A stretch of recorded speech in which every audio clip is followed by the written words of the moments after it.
Panoorin nyo kung ano yung binenta ko, ha. Tsaka kung ano yung mga napili ko. Oh my gosh, huwag kayong magkagalit sa akin.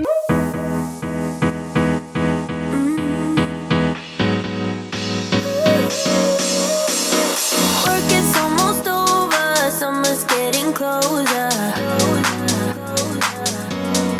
Good morning, mga Zooms! Welcome back sa aking channel. For today's vlog, ay kakagising lang. Sorry for my look. This is literally, I woke up like this. Hindi, joke lang.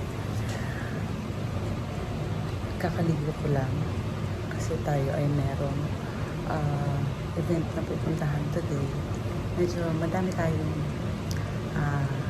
lakad, mahaba ang araw.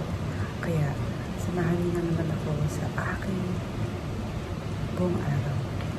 Puro araw. Sorry, medyo ano pa yung utak ko. Wala pa tayo masyadong masabi. Medyo tulog pa ang pag-iisip ko.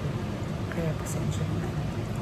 Kaya naman sa mga bagong pasok dito sa aming vlog, welcome po kayo at sana ma-follow at ma-share ang aking mga videos. Good morning! Ayan na sila. Makeup na kami. Set up na. Ayan, tapos na ako mag-makeup. Nakabihis na din ako mga Zooms. At ngayon naman, very excited ako kasi dumating na yung in-order ko na upuan. Ayan na. Ang aking handyman. Inaayos niya. Pakita ko sa inyo mamaya ang final look ng aking chair. They call me Handy Andy. Handy Andy. Ew. Handy. Yan. Thank you kay Aisa kasi gift niya yan sa akin. Yung upuan na yan. Ako na yung pinag-order niya kasi ako yung pinagpili niya ng upuan na bagay sa aking vanity chair. Vanity pala, hindi vanity chair. Thank you pala kay Erickson at saka kay Ariana sa aking look for today. Yan, teka, bigyan natin ng justice yung look. Ganda. Hindi pa masyadong naiilawan eh. Ayan. So, i-explain ko lang sa inyo. Yung event namin pupuntahan today ay isang surprise.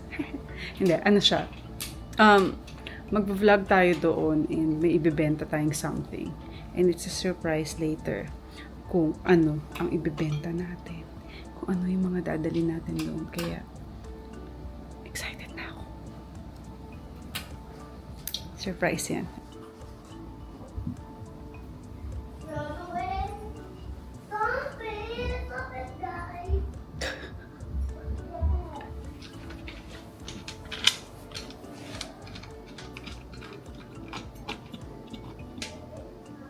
Mahirap pa, Beth? Mahirap magpasok? Sanay ako. Sanay ka na magpasok, no?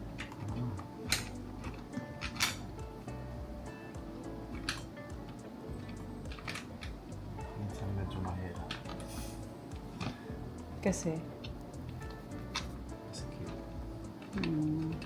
You can put it inside. ano ba? At least you can put it inside. Sige nga, trial ko nga. Pakita ko sa kanila sa vlog. Sakto lang. Try sitting in. Oh, sit on it.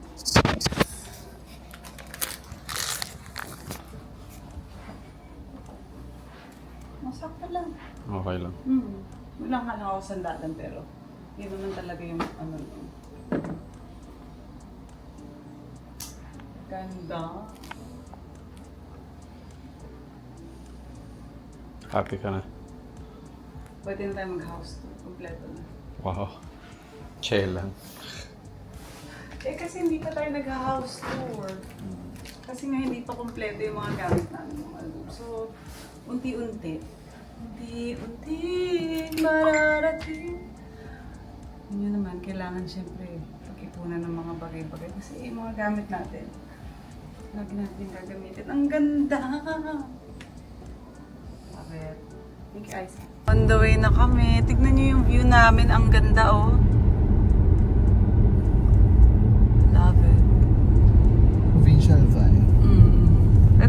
nasa probinsya. Mukha lang probinsya to. Pero may mga ganyan sa Alabang, diba? Last time I drove. Hi, Miss Diana. Hello, Miss Cha. You're so beautiful. Thank you. Tingnan niyo yung skin ko. Sana ganyan din yung diamonds.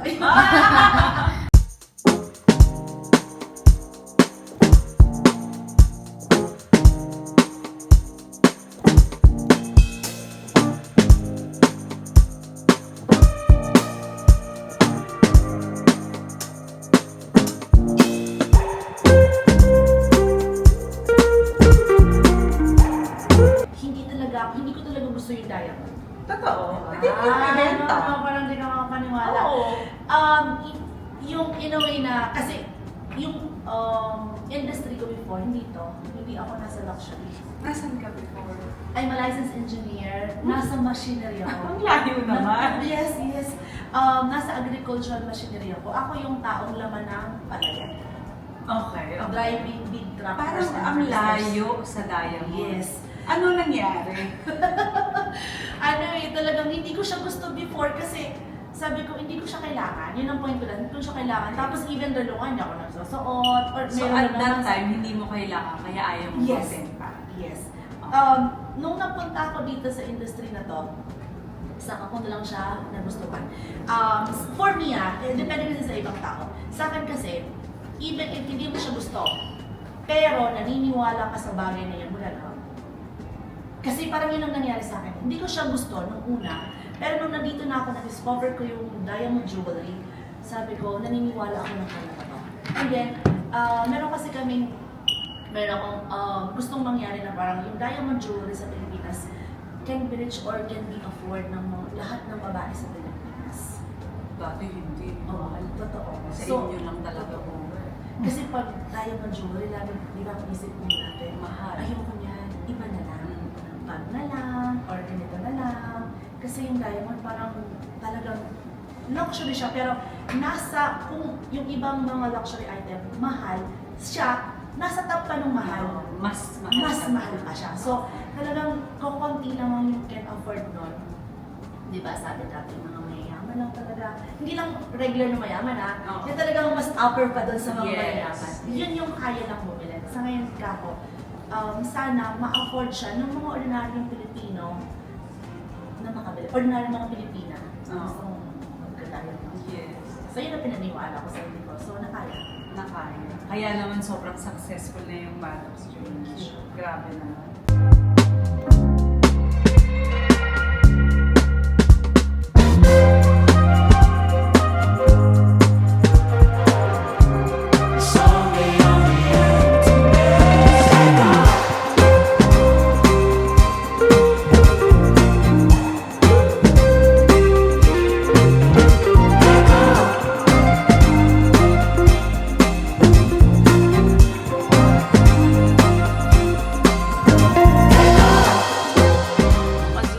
Katatapos lang ng aming vlog, kasama namin si Maddox. So yun, panoorin nyo kung ano yung binenta ko ha. Tsaka kung ano yung mga nabili ko. Oh my gosh, huwag kayong magagalit sa akin.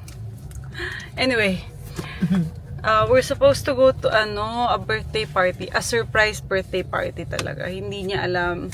But the problem is, nandito po ako sa Marikina ngayon at sobra ang traffic. And winaze namin yung area. 2 hours lang naman. Anong oras na? 7:30 na. So, darating kami dun 2 hours. Magte-10 na. So, baka hindi ko na maabutan and masayang naman yung biyahe namin. So, nag-sorry na lang ako na hindi ako aabot. Kasi pala, today is November 15. Alam nyo na kung bakit. Nakakapag ng mga tao. Lahat kayo meron ng 13-month pay. So, a lot of people siguro nakasweldo na at nagsha-shopping na ngayon or talagang nasa labas lang para makabili ng Christmas gift nila. So, happy birthday Sir EJ. Pasensya ka na at hindi ako umabot. Mag-celebrate na lang po tayo sa ibang araw. Happy birthday! So, ang gagawin na lang namin, kakain na lang kami sa Nanang's, yung malapit dito sa pinuntahan naming event. And dito na lang muna kami mag-dinner. Lilibre ko si Curtin ng dinner kasi namamayat na siya eh. Oo, pet na ako. Sobrang hungry na. Sobrang traffic and hangry. Angry na yung mga tao, hangry.